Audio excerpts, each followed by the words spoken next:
Hello students, today we are going to start with our next topic, that is colligative properties. In previous lecture you have learned about the ideal and non-ideal solution. Ideal solution we know that which follows up the Raoult's law. Okay, so in that we have learned about the various conditions like volatile solvent plus non-volatile solute. Okay, सो यहाँ पे हम अब colligative property के बारे में पढ़ेंगे. There are 4 type of colligative properties. एक है relative lowering of vapour pressure, second one है elevation in boiling point, third depression in freezing point, and fourth one osmotic pressure. Okay, so first I am going to start with the relative lowering of vapor pressure. Before that, what is the meaning of colligative properties? So यहाँ पे हम जो पढ़ रहे various properties, as I told you 4 properties, that all the properties depends on the solute. Okay, so colligative property short में लिख रही हूँ. colligative property means which depends on type of solute. Okay, as we are going to start with the first one, that is relative lowering of vapor pressure, जिसको हम short में लिखते हैं RLVP. Okay, remember this one. अब यहाँ पे जो बात करेंगे, पहले तो हमने दोनों जो बात करते थे कि दोनों वॉलेटाइल होते थे, सॉल्यूट एंड सॉल्वेंट, और फिर सॉल्यूशन बनाते थे. अब यहाँ पे याद रखना, हमारा जो सॉल्वेंट होगा वो वॉलेटाइल होगा, but solute is going to be non volatile. Okay, non volatile solute plus volatile solvent. Okay, इन दोनों को मिला के हमें सॉल्यूशन मिलेगा. अब यहाँ पे एग्जांपल से हम समझेंगे व्हाट एग्जैक्टली RLVP मीन्स. तो इसमें जैसे कि मैंने एक कंटेनर ले लिया, इसमें हम प्योर सॉल्वेंट फिल करेंगे, and as we know that यहाँ पे हमारा जो प्योर सॉल्वेंट है वो क्या है, वॉलेटाइल है. ओके, सो हम जो कंटेनर लेंगे क्लोज्ड लेंगे, because as we know that volatile substance क्या होता है, इवापोरेट होने स्टार्ट हो जाता है, means start converting into the gaseous state. Okay, so यहाँ पे जैसे मैंने लिया प्योर सॉल्वेंट, अब उसका वॉलेटाइल नेचर है, मीन्स यहाँ पे वो थोड़े बहुत गैसियस स्टेट में मॉलिक्यूल्स भी प्रेजेंट होंगे. ओके, तो ये जो गैसियस मॉलिक्यूल्स है उसकी वजह से यहाँ पे जो सरफेस के ऊपर, ये जो सरफेस है उसके ऊपर जो प्रेशर अप्लाई होता है उसको हम क्या बोलते हैं, वेपर प्रेशर. ओके, अब इसको जैसे कि प्योर सॉल्वेंट है, इसको सपोज कर लिया कि A है, सो यहाँ पे जो वेपर प्रेशर होगा उसको रिप्रेजेंट करेंगे PA नॉट से. Okay, now in the second container, ये जो हमने सॉल्वेंट लिया है वही लेंगे, प्योर सॉल्वेंट, बट अब इसमें हम क्या करेंगे, थोड़े बहुत नॉन वॉलेटाइल सॉल्यूट भी मिक्स कर देंगे, मीन्स ये क्या बन गया हमारा सॉल्यूशन. ओके, तो सेकेंड कंटेनर में मैंने सॉल्यूशन लिया जिसमें 2 तरह के पार्टिकल सब प्रेजेंट होंगे. सपोज ये जो है डार्कर वन, ओके, वो कौन से है तो याद रखना, वो सपोज ये हमारे पार्टिकल्स है वो सॉल्यूट के हैं, और ये है जो पार्टिकल्स है सॉल्वेंट के हैं. बराबर. अब हमें पता है कि यहाँ पे जो हमने राउल्स लॉ पढ़ा था उसमें हमने ये चीज़ पढ़ी है कि जब कोई भी सरफेस के ऊपर एक ही तरह के मॉलिक्यूल्स प्रेजेंट हो, जैसे कि यहाँ पे खाली सॉल्वेंट के ही मॉलिक्यूल्स प्रेजेंट थे, तो उसका वेपर प्रेशर ज़्यादा होगा compare to the solution, obviously, because क्या हुआ, सॉल्यूशन के जो सरफेस है वहाँ दोनों टाइप के पार्टिकल है, और इसमें तो अब ये भी है कि जो हमारा सॉलिड है वो नॉन वॉलेटाइल है, तो यहाँ पे जो गैसियस मॉलिक्यूल प्रेजेंट होंगे वो किसके होंगे, सॉल्वेंट के होंगे। ओके, और उसको हमने सपोज जो प्रेशर अप्लाई होता है ड्यू टू दिस मॉलिक्यूल्स यहाँ पे सरफेस के ऊपर, that we are going to called as a partial pressure and that is represented by PA। Okay, but अब हमें ये पता चल गया कि भाई यहाँ पे तो वेपर प्रेशर ज़्यादा है कंपेयर टू दिस वन।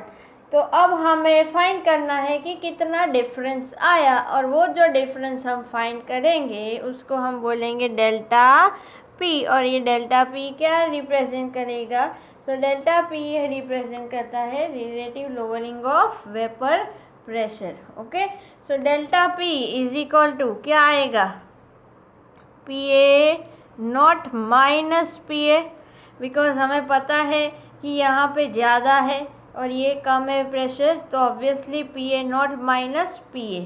अब हम ये पढ़ चुके हैं कि वेपर प्रेशर अरे partial pressure PA is directly proportional to x से द मोल फ्रैक्शन। ओके, अब हम यहाँ पे प्रोपोर्शनलिटी कांस्टेंट रिमूव कर देंगे। Okay, so if we are going to remove the proportionality constant, तो इसका फॉर्मूला हमें पता है PA is equal to PA not into x से हो जाएगा।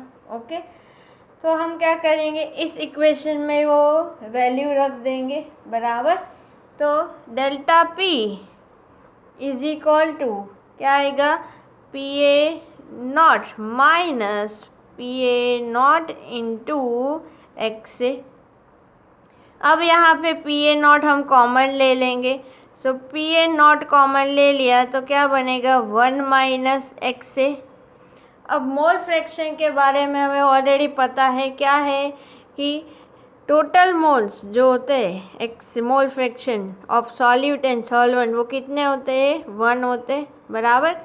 सो हम अगर x भी फाइंड करें तो क्या आएगा 1 माइनस x से बराबर। तो यहाँ ये जो वैल्यू आई वो इस इक्वेशन में हम डाल देंगे, तो हमारा इक्वेशन बन जाएगा delta P is equal to PA not into XB, और XB हमारा क्या है, B means as we know कि जो ये जो मॉलिक्यूल्स है उसको हम बोलेंगे B। जैसे कि प्योर सॉल्वेंट के मॉलिक्यूल्स को हमने एज्यूम किया था कि वो A है, तो सपोज ये B है, तो XB मीन्स क्या है, mole fraction of the solid particles. As I told you कि colligative property depends on the solute. Okay, so ये जो इक्वेशन बना इसको ऐसे भी लिख सकते हैं, delta P upon PA not is equal to XB बराबर। सो ये जो इक्वेशन है that will represent relative lowering of vapour pressure, ये दोनों का जो रेशियो आएगा that will represent relative lowering of vapour pressure. Okay, अब यहाँ पे हमें पता है कि delta P upon PA not is equal to XB आया हमारा इक्वेशन। अब मोल फ्रैक्शन का फॉर्मूला हमें पता है, क्या है, moles upon total number of moles बराबर। ये जो है किसकी बात है, सॉल्यूट के, तो हम क्या लिखेंगे, moles of solute upon total number of moles of solute and solvent, तो सॉल्वेंट प्लस सॉल्यूट। अब हमें पता है कि जो हमारा सॉल्यूट है वो लेस अमाउंट में होता है कंपेयर टू द सॉल्वेंट, तो यहाँ पे क्या होता है कि Na is greater than Nb, means Na ज़्यादा अमाउंट में होता है compare to the Nb। Okay, so हम Nb को निगलेक्ट कर सकते, so delta P upon PA not is equal to Nb upon Na। अब N मीन्स क्या रिप्रेजेंट करता है, मोल्स। ओके, सो अब हम मोल्स का हमें पता है, मोल्स इज इक्वल टू क्या है, मास अपॉन मॉलिक्यूलर मास, तो इसका हो जाएगा delta P upon PA not is equal to weight of solvent upon molecular mass of solvent into weight of, ये नीचे है तो पहले तो इसका लिखेंगे, weight of solute into molecular mass of solute, बराबर। तो ये जो फॉर्मूला है, based on this one you can find out the molecular mass of the solute. और एग्जाम में जनरली यही पूछते हैं कि find the molecular mass of solute, क्योंकि उसमें क्या होगा, सॉल्यूट हमारे लिए अननोन होगा। ओके, तो यहाँ पे सॉरी ये सॉल्वेंट की बात है। सो यहाँ पे हमें एग्जाम में जो हमारा सॉल्यूट है उसका मॉलिक्यूलर मास पूछते हैं जनरली। ओके, सो अगर ये पूछा जाए कि find the molecular mass of solute, तो उसका फॉर्मूला क्या बन जाएगा, weight of solute into molecular mass of solvent upon क्या आएगा हमारा, weight of solvent into delta P and PA naught। Okay, so it is going to be delta P and यहाँ पे आएगा PA naught। ओके, ये सारी values हमें दी गई होगी। We how to find out the molecular mass of the solute. Okay, so ये हो गई हमारी colligative property, that is known as relative lowering of vapour pressure. Okay, now we are going to start with the second colligative property. This all are very important because इसके base से ही हमें example पूछे जाते हैं। Okay, so second हम start करेंगे, that is elevation in boiling point. Okay, boiling point हमें पता है कि जब कोई भी सॉल्यूशन को हम रखें बॉईल करना, जब जिस टेम्परेचर पे वो बॉईल करना स्टार्ट करे उस टेम्परेचर को उसका बॉइलिंग पॉइंट बोलते हैं। बट हम थोड़ा अभी उसको प्रॉपरली डिफाइन करते हैं पहले। ओके, सो पहले तो हम बॉइलिंग पॉइंट का डेफिनेशन लिख देते हैं। सो boiling point for means what, for any liquid, boiling point is that temperature at which the vapor pressure of liquid is equal to the atmospheric pressure। Okay, और atmospheric pressure कितना होता है, तो 180 हम लेते हैं। तो boiling point means what, for any liquid boiling point is that temperature at which the vapor pressure of liquid is equal to the atmospheric pressure। दोनों का प्रेशर जब इक्वल हो जाता है तभी हमारा जो सॉल्यूशन है वो बॉईल करने लगता है। हम सिंपल एग्जांपल लेंगे वाटर का, बराबर। अब हमें पता है कि वाटर का बॉइलिंग पॉइंट क्या है, 100 डिग्री सेल्सियस है, हमें पता है, बराबर। बट हम यहाँ पे elevation in boiling point means अगर हम वाटर में कोई भी सब्सटेंस ऐड कर दे तो क्या चेंज आता है बॉइलिंग पॉइंट में, वो पढ़ेंगे। ओके, तो एग्जांपल ले लेते हैं। एक कंटेनर में सपोज प्योर वाटर ले लिया। ओके, यहाँ पे जैसे प्योर वाटर ले लिया एट रूम टेम्परेचर, और रूम टेम्परेचर हमें पता है जनरली हम 25 डिग्री सेल्सियस लेंगे। ओके, अब यहाँ पे हम ग्राफ से ये समझेंगे पूरा प्रोसेस। ओके, सो यहाँ पे मैं एक ग्राफ ड्रॉ करूँगी वेपर प्रेशर वर्सेस टेम्परेचर का।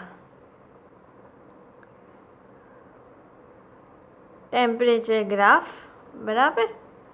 अब सपोज इसकी बात करें, प्योर वाटर की हम बात कर रहे हैं, अब प्योर वाटर में ऐसा है कि जो कोई भी सब्सटेंस हो, याद रखना उसका वेपर प्रेशर होता ही है, तो भले ही वो रूम टेम्परेचर पे भी हो, ओके, तो उसका कुछ ना कुछ प्रेशर तो होता है। तो सपोज कि प्योर वाटर का वेपर प्रेशर 25 डिग्री सेल्सियस पे सपोज यहाँ पे है, बराबर। अब यहाँ पे जैसे कि हम बात कर रहे थे कि बॉइलिंग पॉइंट उसको बोलेंगे जब दोनों का वेपर प्रेशर लिक्विड का और एटमॉस्फेयर इक्वल हो जाए, और एटमॉस्फेरिक प्रेशर हम 1 एटमॉस्फेयर लेते। तो सपोज यहाँ पे जो एटमॉस्फेरिक प्रेशर है वो 1 atm कहीं यहाँ पे है, बराबर। तो यहाँ पे मैं 1 atm का एक लाइन ड्रॉ कर देती हूँ। अब हमने जैसे वाटर लिया है, वाटर का इनिशियली वेपर प्रेशर इतना है। अब जब इसको हम हीट करना स्टार्ट कर दें, बराबर, मीन्स हीट अप्लाई करें, तो क्या होगा, उसका टेम्परेचर बढ़ता जाएगा। टेम्परेचर बढ़ता जाएगा, उसके साथ साथ क्या होगा, उसका वेपर प्रेशर भी बढ़ता जाएगा। और एक पॉइंट ऐसा आएगा कि जब दोनों का प्रेशर इक्वल हो जाए, मीन्स ये जो हमारा वेपर प्रेशर का लाइन है वो 1 एटमॉस्फेरिक प्रेशर को क्रॉस कर जाएगा। और ये जो पॉइंट है वो पॉइंट क्या रिप्रेजेंट करता है, तो that point will represent the boiling point of the pure water. तो इसको यहाँ पे ड्रॉ कर देती हूँ और उसको हमने लिख दिया सपोज TB0, ओके। तो ये बात हो गई जब वो प्योर स्टेट में था। Again I am going to repeat, क्या होगा कि यहाँ पे हमने जो प्योर वाटर लिया है, इनिशियली सपोज उसका वेपर प्रेशर और इस टेम्परेचर पे इतना है, बराबर। अब ग्रेजुअली हम उसको गर्म करेंगे तो क्या होगा, वेपर प्रेशर इंक्रीज होता जाएगा जैसे जैसे टेम्परेचर बढ़ता जाएगा। और एक पॉइंट ऐसा आएगा कि वो 1 एटमॉस्फेरिक प्रेशर की लाइन को क्रॉस करेगा, और वो जो पॉइंट है, मीन्स वो पॉइंट पे जो टेम्परेचर आया, that temperature will represent what, the boiling point, okay. अब यहाँ पे सपोज ये जो प्योर वाटर था उसमें मैंने कोई सब्सटेंस ऐड कर दिया। सपोज प्योर वाटर है, उसमें मैंने सॉल्ट ऐड कर दिया, ओके।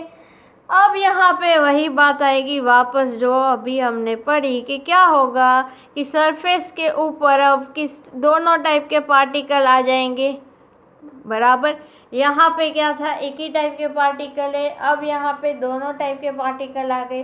दोनों टाइप के पार्टिकल आ गए मीन्स यहाँ पे जो वेपर प्रेशर बनेगा वो इसकी कंपैरिजन में क्या होगा, लेस होगा, ओके।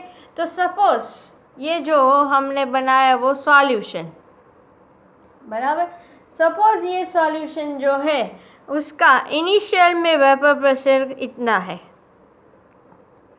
अब वही हम इसको हीट करना चालू करते हैं, ओके।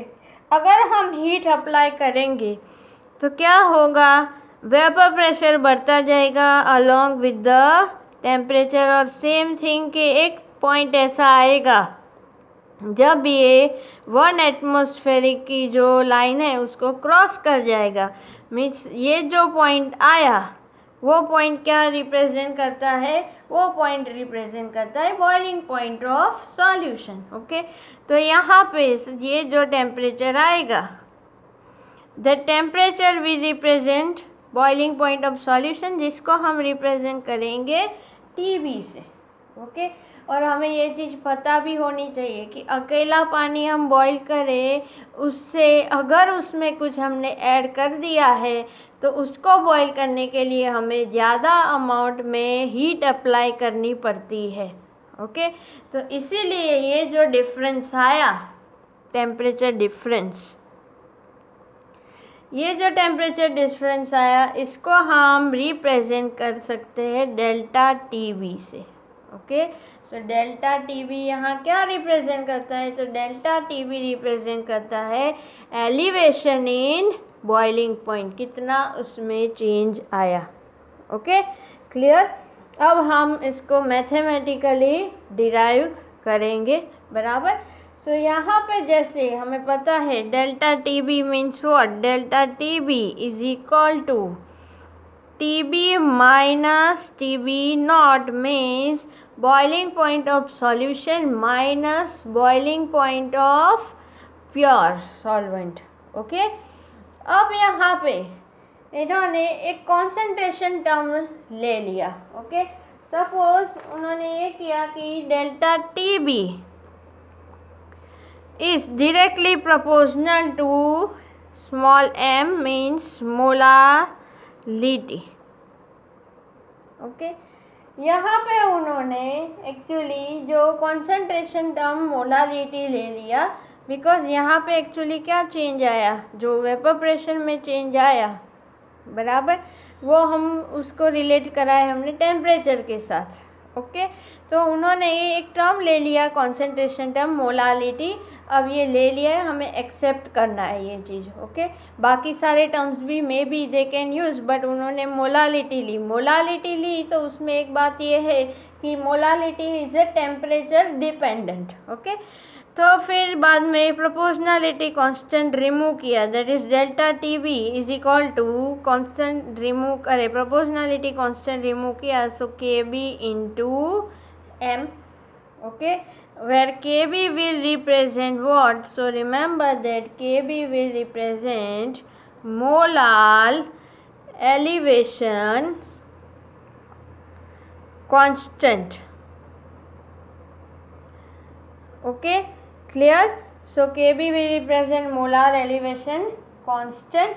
अब हमें मोलालिटी का फॉर्मूला पता है, तो हम लिख सकते हैं कि delta T B is equal to K B into molality का फॉर्मूला में पता है क्या है, weight of solute upon molecular mass of solute into weight of solvent.